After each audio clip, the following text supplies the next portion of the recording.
Trump in the Republican side and win, because you're not going to get the Trump supporters. They are all in on Trump, unless he has a stroke, unless something happens that's horrible. They're all in on Trump. If you run against Trump, you're now the enemy of Trump. If I was friends with DeSantis, I'd be like, don't do it. You can't beat that guy. You just can't. When that guy gets out there and he's waving to people and they're going crazy, you're not beating that.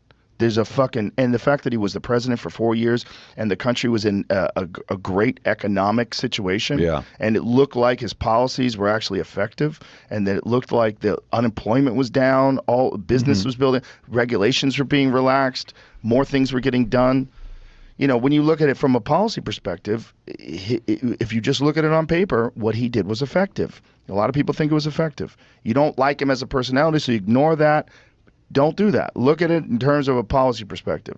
People liked the ideas that he was putting forward. And now you're saying, like, oh, the wall is raised. Now the fucking everybody thinks there needs to be a wall. Even the mayor of New York City is now calling to stop immigration into a city.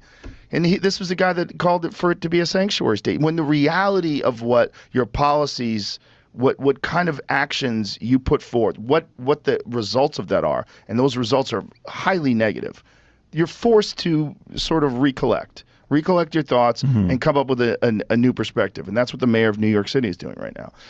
When you just look at what Trump's policies were, and then obviously COVID hits, there's a lot to that, the lockdowns, the economic collapse, all the shit that came with that. None of that is good.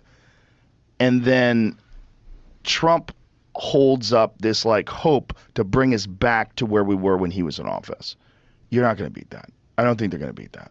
I don't think, when you look at the Russia collusion, when you look at the Steele dossier, when you look at all the bullshit they tried to throw at him that we now know is bullshit, not just bullshit, but coordinated bullshit. When you look at the fact that they suppressed the Hunter Biden laptop story and that 51 intelligence agency representatives signed off on that to say that this was Russian disinformation, which they know is not true.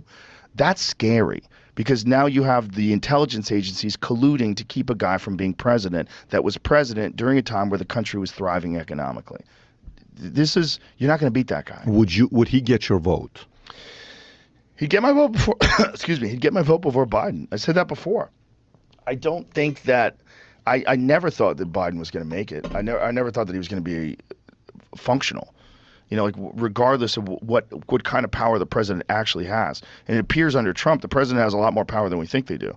But under Biden, it's like he's handled. Like, he's just out there talking and saying, the real problem is Donald Trump. Donald Trump, what he's done is terrible. What he did in the office. It's all nonsense. It's like everyone's treating him with kid gloves because they don't want to prop up Trump. They don't want to go after him because it'll weaken the Democratic Party.